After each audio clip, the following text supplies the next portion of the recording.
முத்து ஜீவாவை அழைச்சிக்கிட்டு ஏர்போர்ட்லேருந்து ஜீவாவை அழைச்சிக்கிட்டு வர்றாரு. வந்துக்கிட்டு இருக்கையில் ஜீவா சொல்கிறாங்க, இன்றைக்கி ஒரு இது இருக்குது, ரெஜிஸ்ட்ரேஷன் இருக்குது, அதனால் நேராக நீங்கள் ரெஜிஸ்டர் ஆஃபீஸ் போயிடுங்க அப்படிங்கிறாங்க. அதே மாதிரி முத்து ரெஜிஸ்டர் ஆஃபீஸ் போயிடுறாங்க. அங்கே வந்து ரோஹிணி, மனோஜ், அந்த மொட்டை தலையார் எல்லாரும் வர்றாங்க. வந்து இவர் என்ன பண்ணுறாரு, அவர் வேலையை அவர் பார்க்குறாரு. அப்போ என்ன பண்ணுறாங்க, ஜீவா என்ன பண்ணுறாங்க, மனோஜ் ரோஹிணியை பார்த்துடுறாங்க. பார்த்துட்டு சி இந்த மூஞ்சிலையா நம்ம முழிச்சோம் அப்படின்னு சொல்லிட்டு வேகமாக காரில் வந்து ஏறி உட்காராங்க. ஏன் மேடம் என்னாச்சு மேடம் அப்படின்னு. நான் யாரை பார்க்கக்கூடாதுன்னு நினச்சேனோ முத்து அவங்கள தான் பார்த்துருக்குறேன். என்ன மேடம் சொல்கிறீங்க அப்படின்னு. லாஸ்ட் டைம் வந்தப்போ என்கிட்ட வந்து 30 லட்ச ரூபா ஒருத்தவங்க பணம் வாங்கினாங்க, என்னை அடித்து பிடிச்சி பணம் வாங்கினாங்க, நீங்கள் கூட கையெழுத்து போட்டிங்கல்ல அப்படின்னு சொன்னால், ஆமாம் மேடம் அவங்கள இன்னைக்கு பார்த்துட்டேன் அப்படின்னு சொல்லும்போது இவருக்கு ஒன்றும் புரியலை. நேராக என்ன பண்ணுறாரு, வீட்டில் கொண்டு வந்து ஜீவாவை விட்டுட்டு ஜீவா என்ன பண்ணுறாங்க, இது கிளாஸ் வந்து இந்த கூலிங் கிளாஸ் வந்து gift பண்ணுறாங்க முத்துக்கு. மீனாக்கும் கொடுக்குறாங்க. அப்போ அதை எடுத்துக்கிட்டு மீனாவை பார்க்க கோயிலுக்கு வர்றாரு முத்து. அப்போ கோயிலுக்கு வரையில் கண்ணாடி போட்டிருக்கும்போது, என்னங்க நீங்கள் என்ன ரஜினிகாந்த்னு நினப்பா, அப்போ நான் ரஜினிகாந்த் இல்லையா போ அப்படின்னு செல்லமாக கோச்சிக்கிறார் முத்து.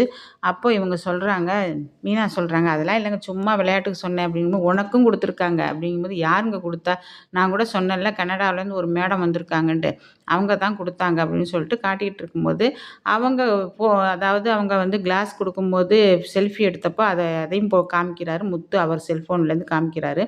அதை வந்து என்ன பண்ணுறாங்க, மீனாட தங்கச்சி வந்து பார்க்குறாங்க. பார்த்துக்கிட்டு இருக்கும்போது ஒன்று ஒன்றா திருப்பிக்கிட்டு வரும்போது ஜீவா கண்ணாடி கொடுக்குறத அந்த ஃபோட்டோவில் இருக்குது. மாமா இது யார் இந்த பொண்ணு அப்படிங்கும்போது, இவங்க தான் கன்னடா மேடம் அப்படிங்கும்போது, இவங்கள நான் எங்கேயோ பார்த்துருக்கேன்னு சொல்கிறாங்க. சொல்லும்போது, எங்கே பார்த்துருக்கேன், இவங்கள பார்த்துருக்க முடியாது சீதா நீ அப்படிங்கிறாங்க. உடனே மாமா இது யார் தெரியுமா, மனோஜோட முன்னாள் காதலி. ஆமாங்க இப்போ தாங்க எனக்கே தெரியுது அப்படிங்குது லூசு மீனா. அப்போ என்ன சொல்கிற சீதா, உண்மையா அப்படிங்கிறாரு. உண்மையாகவே தான் மாமா, இது வந்து மனோஜோட முன்னாள் காதலி ஜீவா, இவங்க பேர் ஜீவா தெரியும்ல அப்படிங்கும்போது, ஆமாம் அப்படின்னு சொல்லிட்டு இங்கேருந்து என்ன பண்ணுறாரு முத்து, ஒரு நிமிஷம் இருங்க வந்துடுறேன்னு சொல்லிட்டு போகிறாரு. நேராக போய் ஜீவாட்ட கேட்குறாரு, உங்களுக்கு மனோஜை தெரியும், உனக்கு மனோஜை தெரியுமா அப்படிங்கிறாரு. என்ன நீங்கள் வந்ததுமே வீட்டில் வந்து மனோஜை தெரியுமா, அவனை தெரியுமா, இவனை தெரியுமாங்கிறீங்க. முத்து எதாக இருந்தாலும் காலையில் வந்து பேசிங்க, நான் இப்போ உங்கள்கிட்ட காரே கூப்பிடல, நீங்கள் ஏன் வந்தீங்க, நான் உண்மையை சொல்லு, எங்கள் அப்பா கஷ்டப்பட்டு உழைச்சி சம்பாரித்த பணம் 30 லட்ச ரூபாய் தூக்கிக்கிட்டு நீ ஓடுனீல, அதனால தான் கேட்க வந்தேன். நீ வந்து அந்த பணத்தை இப்போ எனக்கு எடுத்து வை அப்படிங்கிறாரு. அப்போ தான் இந்த வீட்டை விட்டு போவேன் அப்படிங்கிறாரு. முத்து, நான் அந்த பணம்லாம் அப்போவே கொடுத்துட்டேன், மனோஜ்கிட்ட கொடுத்துட்டேன், என்ன பொய்யா சொல்கிற அப்படின்னு சொல்லிட்டு அடிக்க போகிறாரு. இங்கே பாருங்கள் நான் போலீஸை கூப்பிட்றேன், தாராளமாக கூப்பிடு, போலீஸை கூப்பிட்டா தான் இதுக்கு ஒரு வழி பிறக்கும் அப்படிங்கும்போது, முத்து நீங்கள் என்ன சொல்கிறத கேட்க மாட்டேங்கிறீங்க, நான் மனோஜ்கிட்ட நம்ம லாஸ்ட் டைம் வந்து நான் வந்தப்போ இந்தியா வந்தப்போ நீங்கள் தானே கார் ஓட்டுனீங்க, அப்போ 27 லட்ச ரூபாய் என்கிட்ட வாங்கிட்டாங்க. நான் ஃப்ளாட் வாங்காமல் இருந்த பணத்தை அவங்கள்ட்ட கொடுத்துட்டு அந்த 27 லட்ச ரூபாய்க்கு வட்டியும் போட்டு அவங்க ரோஹிணியும் மனோஜும் வாங்கிட்டாங்க.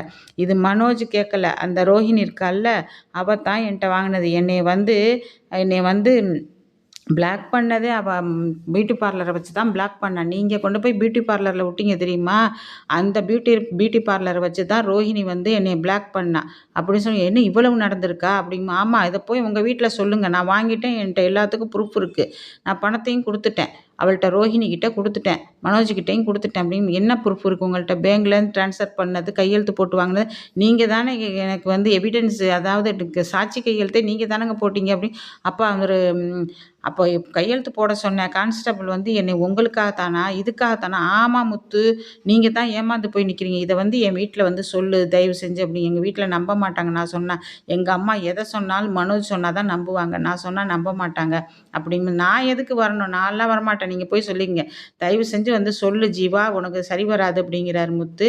இல்லாட்டி சரி ஆமாம் எனக்கும் கணக்கு தீர்க்க வேண்டியது இருக்குது முத்து, ஒரு கணக்கு தீர்க்க வேண்டியது இருக்குது, நான் வர்றேன் அப்படின்னு சொல்லிட்டு இங்கேருந்து போகிறாங்க. இந்த முத்து வந்து கோர்ட்டில் நிற்கிற மாதிரி நிற்க வச்சு இந்த மாதிரி எல்லா கதையும் சொல்கிறாரு அவங்க அப்பாட்ட. அப்படியே மயங்கி போய் உட்காந்துடுறாங்க விஜயாவும் அண்ணாமலையும். என்னடா சொல்கிற, இவன் பொய் சொல்கிறாங்க, இவங்க பொய் சொல்கிறதெல்லாம் இவன் குடிச்சிட்டு வந்து உளறான் அப்படிங்கிற. இந்த பாருங்க அத்தை, என் புருஷன் ஒன்றும் குடிச்சிட்டு வந்து உளரல தெரியுமா உங்களுக்கு, குடிச்சிட்டு வந்தா உளர்றாரு அவர், உங்களுக்கு எப்படி தெரியும் அவர் குடிச்சிட்டு வந்து உளர்றாருன்னு. உண்மை இருந்தால் கேளுங்க, இல்லாட்டி வாயை மூடிட்டு இருங்க, நீங்கள் என் புருஷன் மேலேயே நீங்கள் தப்பு சொல்லாதீங்க அப்படின்னு மீனா சொல்கிறாங்க. அதானே அப்படின்னு சுருதியும் பிடிச்சிக்கிச்சு. என்ன அது முத்து சொல்ல வரும்போதெல்லாம் நீங்கள் ஏன் இந்த மாதிரி தடுக்கிறீங்க, என்னான்னு தான் கேட்போமே அப்படின்னு சொல்லும்போது ரவியும் சொல்கிறாரு, சொல்லுடா முத்து நீ என்னான்னு எல்லா கதையும் சொல்லிடுறாரு. இதுக்கு என்ன சாட்சி இருக்குது, இவன் வேணுண்டே சொல்கிறாம்மா, அப்படியெல்லாம் நாங்கள் பணமே வாங்கலை சாட்சியும் இல்லை, ஒன்றும் இல்லை. இவன் வந்து அந்த பொம்பளைகிட்ட ஜீவாட்டேருந்து காசை வாங்கிட்டு வந்து எனக்கு பேசுகிறான்ப்பா. அவள் ஜீவா ஏதாவது கொடுத்துருப்பாங்கும்போது, அப்படியா சாட்சியெல்லாம் வேணும்ல, இரு உனக்கு சாட்சியை காமிக்கிறேன் அப்படிங்கும்போது, வாங்க உள்ளே வாங்கன்னு கூப்பிடுறாரு. முத்து வந்து ஜீவாவை கூப்பிட்றாரு. உள்ளே வந்தவொடனே மனோஜும் ரோஹிணியும் அப்படியே முழிச்சுக்கிட்டு நிற்கிது. இப்போ இவங்க யாருன்னு தெரியுமா மனோஜ் உனக்கு அப்படின்னு முத்து கேட்குறாரு. முத்து கேட்கும்போது அப்படியே முழிச்சுக்கிட்டு நிற்கிறாரு. ரோஹிணியும் முழிச்சுக்கிட்டு நிற்கிறாங்க.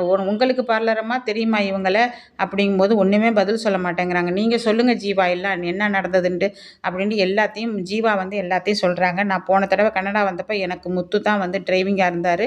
எனக்கு வந்து சாட்சி கையெழுத்து போட்டதே முத்து தான். இந்த அளவுக்கு பாருங்கள், 27 லட்ச ரூபாய்க்கு நான் 3 லட்ச ரூபா சேர்த்து 30 லட்ச ரூபா பணம் கொடுத்துட்டேன். அதுக்கான பேங்க்கு இது ஸ்டேட்மெண்ட் இதில் இருக்குது. போலீஸு கையெழுத்து போட்டு வாங்கினது இதில் இருக்குது. எல்லாத்தையும் காமிக்கிறாங்க ஜீவா. காமிச்சோன்னே அப்படியே அப்படியே நிற்கிறாங்க. ரொம்ப தேங்க்ஸ் ஜீவா நீங்கள் வந்து சொன்னதுக்கு அப்படிங்கும்போது, இவங்கெல்லாம் நம்பாதீங்க முத்து, இவங்கெல்லாம் ஒரு ஃபேமிலியா, இவங்கெல்லாம் ஒரு பொம்பளை அது.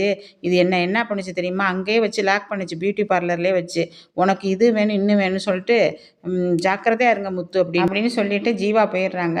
இங்கே ஜீவா போனவுடனே அம்மா கிட்ட சொல்கிறாரு இவர், அதாவது முத்து சொல்கிறாரு, இப்போ கேட்டிங்களா இது உண்மையா இல்லையான்னு கேட்டிங்களா, எல்லாம் இருக்குது, வாங்க போலீஸ் ஸ்டேஷன்லையாவது போய் கேட்போம் அப்படிங்கும்போது, உடனே இவங்க என்ன பண்ணுறாங்க, விஜயா மனோஜை அடித்து கேட்குறாங்க, ஏன்டா அந்த மாதிரி பண்ணேன், ஏன்டா இதுக்கெல்லாம் காரணம் ரோஹிணி தாம்மா, நான் ஒன்றும் பண்ணலை, ரோஹிணி தான் சொன்னா இந்த மாதிரி நம்ம வந்து ஷோரூம் வச்சுருவோம், அதுலேருந்து வர்ற காசை எடுத்து அங்கிளுக்கு கொஞ்சம் கொஞ்சமாக சேர்த்து வச்சு மொத்தமாக கொடுத்துக்கோன்னு சொன்னாமா அப்படிங்கும்போது ரோஹிணியை பார்க்குறாங்க. ரோஹிணியை பார்த்துட்டு அது நடுங்கி போய் நிற்கிது. நடுங்கி போய் நின்றவொடனே, இங்கே வா ரோஹிணி அப்படிங்கிறாங்க. இதெல்லாம் நீ தான் செஞ்சியாங்கும்போது, இல்லை ஆண்டி அப்படிங்கும்போது ஓங்கி ஒரு அறை விட்டுறாங்க. இப்போ சொல்லு அப்படிங்கும்போது, ஆமாம் ஆண்டி நான் தான் செஞ்சேன், இருந்தாலும் நான் அதுலேருந்து வர்ற பணத்தை வச்சு உங்களுக்கு கொடுத்துருவோன்னு இருந்தேன். அந்த உண்மையை என்கிட்ட சொன்னியா, நீ சொன்னியா இல்லை உன் புருஷன் மனோஜ் சொன்னானா, ஏன் என்கிட்ட மறைச்சிங்க, உங்களுக்கு நான் எப்படி இருந்தேன், நீங்கள் ஏன் இப்படி மறைச்சிங்க, இப்போ வந்து உங்கள் அப்பா இருக்கிறாரா இல்லையா, நீ எப்போ கேட்டாலும் உங்கள் அப்பா பற்றி மறைக்கிற, இப்போ என்ன பண்ணலாம் உன்னை அப்படின்னு சொல்லும்போது, ஆண்டி அவருக்குன்னு ஒரு தொழில் இல்லை, இப்போ முத்துக்குன்னு ஒரு தொழில் இருக்குது, ரவிக்குன்னு ஒரு தொழில் இருக்குது,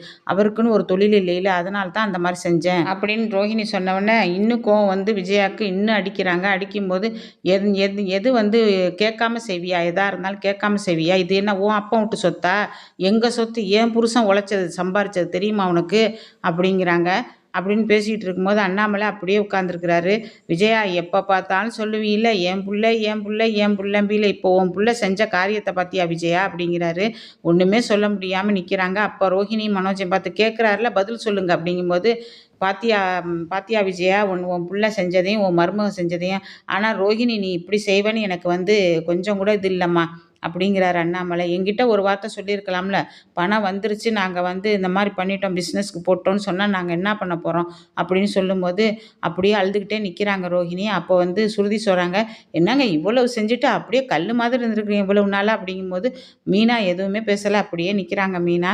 எப்போ பார்த்தாலும் மீனா மீனான்னு குறை சொல்லிக்கிட்டே இருப்பீங்க, இப்போ எங்கே கொண்டு போய் வச்சுக்குவீங்க, இந்த மாதிரிலாம் திருடுற வேலையெல்லாம் மீனா கிடையாது தெரியுமா உங்களுக்கு, ஏன் இந்த மாதிரி தில்லு முள்ளு திருவுதாளம்லாம் பண்ணீங்க நீங்கள் அப்படின்னு சுருதி வந்து கேட்காத கேள்வி கேட்குறாங்க. மனோஜையும் ரோஹிணியும் அப்படியே நிற்கிறாங்க. நிற்கும்போது, என்கிட்டயே மறைச்சிட்டிங்கல்ல, நான் எவ்வளோ உங்களுக்கு செஞ்சுருக்கிறேன், என்னென்ன பண்ணியிருக்கிறேன், உன்னையும் வந்து மனோஜையும் வந்து நான் எவ்வளவு இதாக பேசியிருக்கிறேன், சுருதியை கூட உங்களால் வந்து நான் வந்து தப்பாக பேசியிருக்கேன் தெரியுமா